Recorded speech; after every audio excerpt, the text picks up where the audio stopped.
इस वीडियो में हम पुरुष के यौन अंग को जीव विज्ञान की दृष्टि से देखेंगे। We will see penis in the light of biology.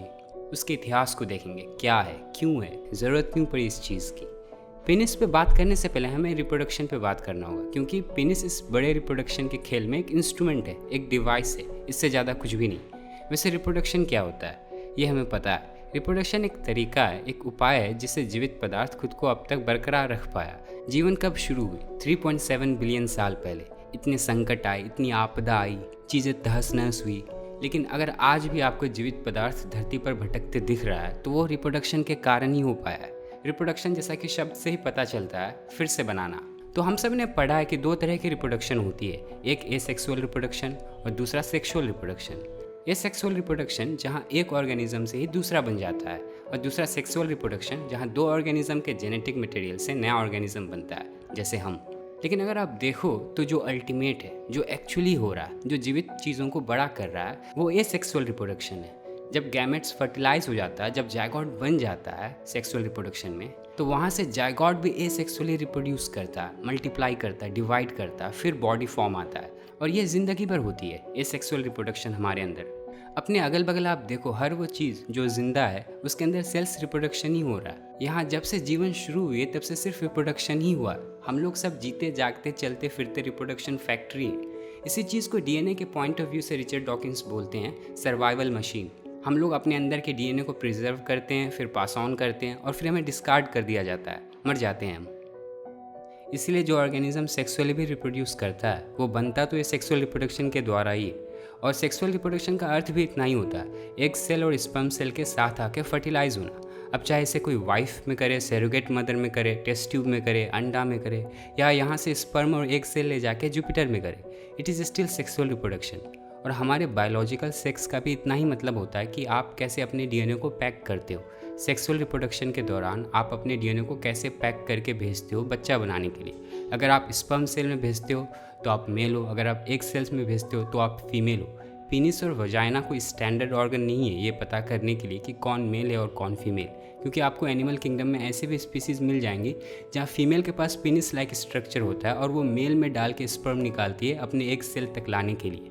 इसीलिए आप क्या प्रोड्यूस करते हो, एक सेल या स्पर्म सेल, ये बताता है कि आप फीमेल हो या मेल बायोलॉजिकली। तो जब शुरुआत में एसेक्सुअल रिप्रोडक्शन से सेक्सुअल रिप्रोडक्शन इवॉल्व हुआ जिन ऑर्गेनिज्म में, उनका हैबिटेट पानी था और पानी में एक्सटर्नल सेक्सुअल रिप्रोडक्शन होता था।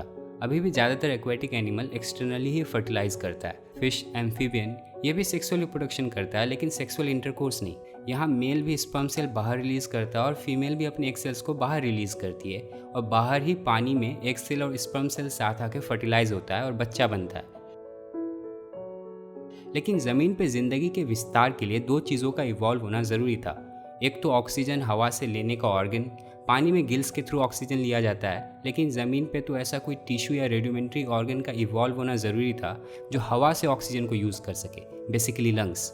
और दूसरा चीज़ जिसका होना ज़रूरी था ज़मीन पे ज़िंदगी के लिए, वो है फर्टिलाइज होने के लिए जगह, क्योंकि पानी में एक्सटर्नल फर्टिलाइजेशन होता है और ज़मीन तो एकदम अलग ही जगह है। और फर्टिलाइजेशन के लिए जगह मिली फीमेल के अंदर, और इसके लिए कैल्शियम सैक इवॉल्व हुआ फीमेल के अंदर जहाँ फर्टिलाइज होना शुरू हुआ। और जब वो कैल्शियम सैक हार्ड हो जाता है तो वो बाहर आ जाता है फीमेल के शरीर से, और फीटस बाहर उस कैल्शियम सैक के अंदर बड़ा होता है, जिसे बेसिकली हम अंडा कहते हैं। अंडा उन पहले तरकीबों में से एक है जिसके कारण जिंदगी का विस्तार हो पाया ज़मीन पे, और हम भी इसी श्रृंखला में आते हैं। भले ही हम जिंदा बच्चा पैदा करते हो, अंडा में नहीं, लेकिन इस चीज़ से ही हम इवॉल्व हुए।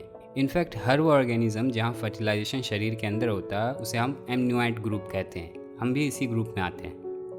तो जब फर्टिलाइज फीमेल के अंदर होने लगा तो इसका मतलब कि एक सेल को अब बाहर आना नहीं है, वो फीमेल के अंदर ही है। तो फिर इसका मतलब ये हुआ कि अब स्पर्म सेल को पहुंचना पड़ेगा एक सेल के पास फर्टिलाइज होने के लिए। और इस समाधान के लिए जो चीज़ इवॉल्व हुआ वो है penis. It's a part of a delivery system that brings gametes together. Sperm और एक सेल को साथ लाता है कंट्रोल्ड और कोऑर्डिनेटेड कंडीशन में। लेकिन सिर्फ पेनिस से इसका सॉल्यूशन नहीं था। ज़्यादातर बर्ड के स्पीसीज में पेनिस होता भी नहीं है, उनमें क्लोएका होता है, मतलब मेल फीमेल दोनों में होल होता है, और जब प्रजनन करना होता है तो दोनों साथ आते हैं और मेल अपना स्पर्म फीमेल में डाल देता है, जिसे हम कहते हैं क्लोएका किस। सिर्फ 3% बर्ड्स के स्पीसीज में ही पेनिस होता है, उस 3% में बतख भी आता है। और मज़े की बात यह है कि इंसान अपने पेनिस को कॉक कहता फिरता है, और यहाँ कॉक के पास खुद कॉक नहीं है, डक कहना ज़्यादा सही होगा।